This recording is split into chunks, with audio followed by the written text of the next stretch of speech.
جب آخری شخص ایمان لایا ہے تو اللہ کے علم میں تھا کہ اب کوئی ایمان نہیں لائے گا. تو آپ دیکھو اللہ نے 950 سال تک اس آخری فرد کا بھی انتظار کیا ہے جس کے ایمان لانے کی امید ہے. اس سے پتا چلتا ہے کہ اللہ کی نظر میں ایمان کی کتنی بڑی ویلیو ہے.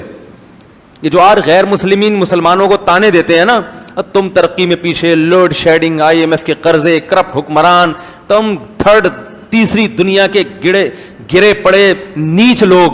یہ ہم نیچ ہیں جس کی وجہ سے اللہ نے اس دنیا کو باقی رکھا ہوا ہے, کیونکہ اللہ کا نام لیتے ہیں. حدیث میں آتا ہے جس دن جب تک ایک شخص بھی اللہ کا نام لیتا رہے گا اللہ اس کائنات کو تباہ نہیں کرے گا. جس دن وہ آخری شخص دنیا سے گیا جو اللہ اللہ کیا کرتا تھا, اللہ ان سائنسدانوں کی ترقی اور یہ IMF کی معیشت اور ان کے قرضے اور ان کی آسمان سے باتیں کرتی ہوئی ترقی کو خاطر میں نہیں لائے گا, ایک دم اس کائنات کو تباہ کر دے گا. کیونکہ اللہ نے یہ بنائی ہے اپنے لیے. تو جب اللہ کو ماننے والے ہی نہیں بچیں گے تو اللہ بتا دے گا یہ تم اس کائنات کے بادشاہ تم نہیں ہو. بڑی قدر ہے اللہ کے ہاں کس کی؟ ایمان والوں کی. اس لیے میں کہتا ہوں جو لوگ یورپ اور مغرب جا کے کافروں میں رہ کے ایمان سے دستبردار ہو جاتے ہیں وہ اپنا بہت بڑا خسارہ کر رہے ہیں. قرآن میں جگہ جگہ اللہ نے کہا لا یغررک تقلب الذین کفروا فی البلاد, غیر مسلموں کی ترقی دیکھ کر متاثر مت ہو. ایک جگہ تھوڑی ہے قرآن میں, جگہ جگہ ہے لا یغررک, یہ چیز تمہیں دھوکے میں نہ ڈال دے. ہمیشہ اسی چیز نے لوگوں کو دھوکے میں ڈالا ہے. فرعون کے مقابلے میں موسیٰ کے ماننے والے کم کیوں تھے؟ ترقی کس کے پاس تھی؟ فرعون کے. حکومت کس کے پاس تھی؟ پالیسیاں کون بناتا تھا؟ فرعون. لوگ کہتے تھے یار یہ تو اپنی جان بچاتے پھر رہے ہیں. پاور کس کے پاس ہے؟ فرعون کے. تو زیادہ پلڑا کس کی طرف تھا؟ فرعون. قارون کے ماننے والے بولو نا زیادہ. اسی طرح آج بھی یہی ہے دنیا میں ہمیشہ. اور اللہ نے کیا فرمایا ایک اور جگہ پہ سورہ زخرف میں, فرمایا کہ اگر ہمیں یہ خطرہ نہ ہوتا کہ ایمان والے سارے ہی کافر نہ ہو جائیں تو ہم کافروں کو اس سے بھی زیادہ نوازتے جتنا ہم نے اب نوازا ہوا ہے. وَلَوْلَا أَن يَكُونَ النَّاسُ أُمَّةً وَاحِدَةً, سورہ زخرف دیکھیں کہ اگر یہ خطرہ نہ ہوتا کہ یہ جتنے مسلمان ہیں سارے کافر ہو جائیں گے, یعنی بڑی آزمائش میں پڑ جائیں گے, تو پھر ہم کیا کرتے؟ لَجَعَلْنَا لِمَن يَكْفُرُ بِالرَّحْمَٰنِ, جو لوگ رحمان کا انکار کرتے ہیں, اللہ کو نہیں مانتے, اللہ کی نہیں مانتے, تو ہم کیا کرتے؟ لِبُيُوتِهِمْ سُقُفًا مِّن فِضَّةٍ, ان کے گھروں کی چھتیں چاندی کی ہوتی.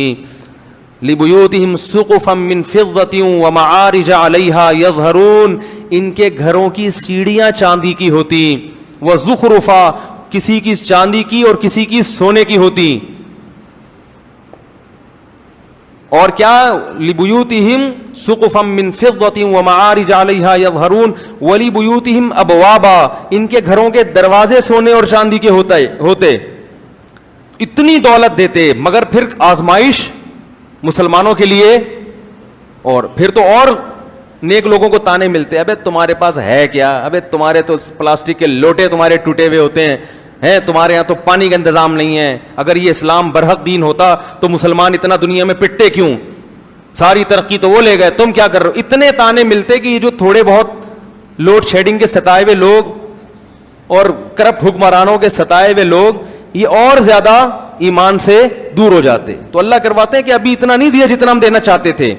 وجہ کیا ہے؟ کہ ان کے لیے آخرت میں کچھ بھی نہیں ہے, کیونکہ اللہ کو نہیں مانتے. آخرت میں کچھ نہیں ہے ان کے لیے. اس کی مثال بالکل ایسے ہے کہ ایک باپ کے دو بیٹے ہوں, ایک فرما بردار اور ایک نافرمان.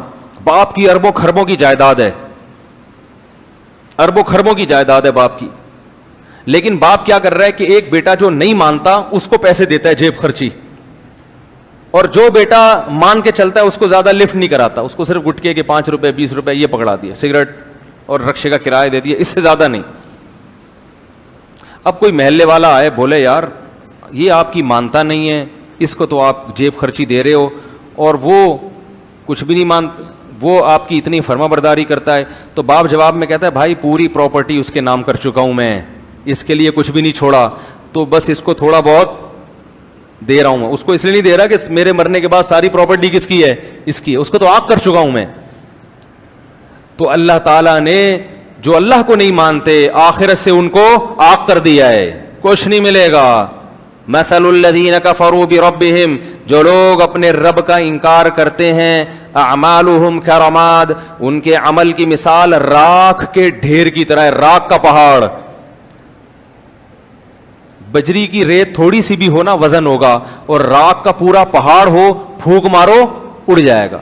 تو دیکھنے میں بہت ہے, وزن میں زیرو. تو غیر مسلم کا عمل یا اس کی اچھائی دیکھنے میں بہت اچھی ہوتی ہے, اتنے ٹرسٹ چلا رہے ہیں, کتنے اچھے اخلاق سے بات کرتے ہیں, ہر بات سے پہلے بھی تھینک یو اور بات کے آخر میں بھی تھینک یو, ایکسکیوز کیے بغیر کوئی بات کرتے نہیں ہیں, پلیز کے بغیر بات کرنے کا رواج ہے ہی نہیں. ہمارے ہاں بات کے سے پہلے بھی احتیاطاً گالی اور درمیان میں بھی گالی, اور بات ختم کرنے کے بعد ایک ٹھڈا اور اس کے بعد احتیاطاً ایک گالی. اگر کوئی بڑا آفیسر بات کر رہا ہو نا, پولیس والا بات کر رہا ہو, یہی ہوتا ہے نا. تو کتنے اچھے اخلاق, تھینک یو, اور ہر بات میں تھوڑا سا باہر بھی سفر ہوا نا, واقعی اخلاق کم از کم بات کرنے کی تمیز ہے, اور ہمارے یہاں پبلک کو بات کرنے کی تمیز نہیں. ایئر لائن میں پتہ چل جاتا ہے, جہازوں میں سفر کرو نا, کسی غیر مسلم ملک کا جہاز ہوگا, عجیب ہی ہے, بٹن دباؤ سارے کام ہو رہے ہیں. اپنے ملک کے جہاز میں بیٹھو, بٹن دباؤ کوئی بندہ ہی نہیں آتا, آئے گا تو بھول جائے گا.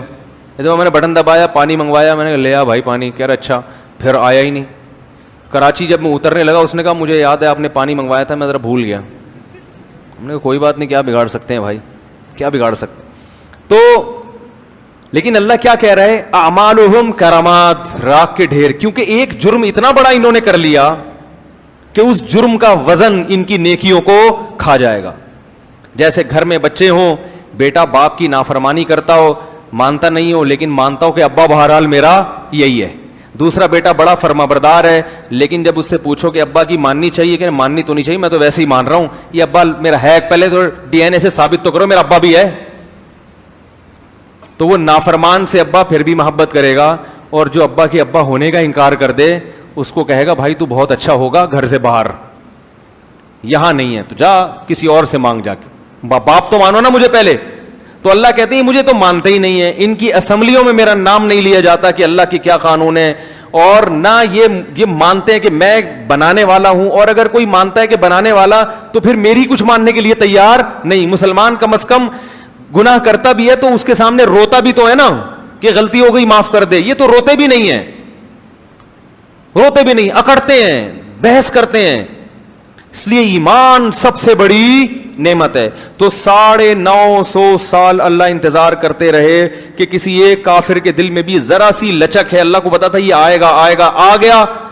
جب وہ آخری شخص آیا ہے اللہ نے کہا اب کوئی مزید نہیں آئے گا. اب ان کو زندہ رکھنے کا نقصان یہ ہے, ولا یلدوا الا فاجرا کفارا, یہ ایسی اولادیں پیدا کریں گی جو جہنم کی آگ کا ایندھن بنیں گی. ایسی اولادیں پیدا کرنے کے لیے ان کو دنیا میں چھوڑنا یہ انسانیت پہ رحم نہیں ہے. ان کی اولادیں بھی ایسے ہی نکلیں گی. تو کیسا اللہ نے ایمان کی قدر کی, اور یہی نبی صلی اللہ علیہ وسلم کو بھی حکم دیا. جب مشرکین نے کچھ صحابہ کو لے جا کے قتل کر دیا نا, آپ صلی اللہ علیہ وسلم بہت غضبناک ہوئے, اور کچھ قبیلوں کے لیے آپ صلی اللہ علیہ وسلم بددعائیں مانگنے لگے, فجر کی نماز میں قنوت نازلہ پڑھنے لگے.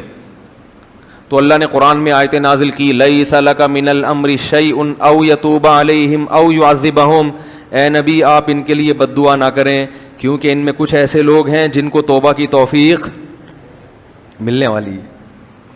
کچھ ایسے ہیں جن کو توبہ کی توفیق اللہ کے علم میں ہے کہ وہ ایمان قبول کر لیں گے. تو اللہ نبی کی بد دعاؤں کو ان کی طرف پھیرنا نہیں چاہتے. ابو سفیان مسلمان ہو گئے تھے, ابو جہل کے بیٹے اکرمہ, نبی تو سب کے لیے بد دعا کر رہے تھے نا جب بہت ستایا تھا انہوں نے, اور فرمایا کچھ ایسے ہیں جو ایمان قبول نہیں کریں گے تو اللہ ان کو خود عذاب دے دے گا. لیکن اس کے چکر میں ان لوگوں کو بھی بد دعائیں لگ رہی ہیں جن کی قسمت میں ایمان لکھا ہوا ہے. تو ایمان اتنی بڑی نعمت ہے, اتنی بڑی نعمت.